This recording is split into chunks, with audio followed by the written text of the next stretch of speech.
Hello student, welcome back to my channel. আজকের আমরা আলোচনা করব fourth semester CU BA GE4 history. যাদের পাসের সাবজেক্টটি আছে হিস্ট্রি GE4 বা CC4, অনার্সের পাস বা এমনি পাস।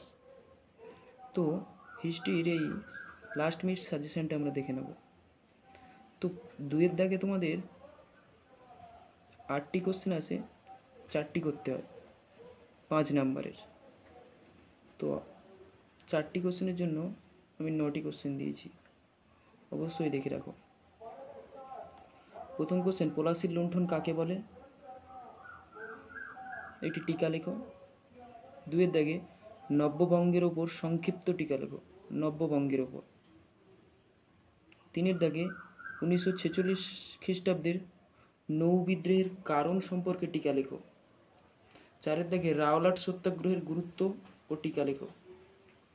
5-এর দাগে পানিপথের তৃতীয় যুদ্ধের কারণ কী ছিল? দাগ নম্বর 6, রাওলাট ও মহলওয়ারি বন্দোবস্ত কি? 7-এর দাগে 1935 সালে ভারত শাসন আইন সম্পর্কে আলোচনা করো।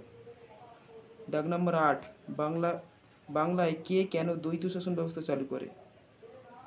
এই কোশ্চেনগুলি অবশ্যই দেখে রাখো। এবং একটি এক্সট্রা কোশ্চেন দিয়েছি, মাউন্ট ব্যাটেনের প্ল্যান সম্পর্কে টিকা লেখো। তো এই কোশ্চেনগুলি করে রাখলে অবশ্যই এখান থেকে 4টি কোশ্চেন 100% কমন পাবে, এটুকু বলতে পারি।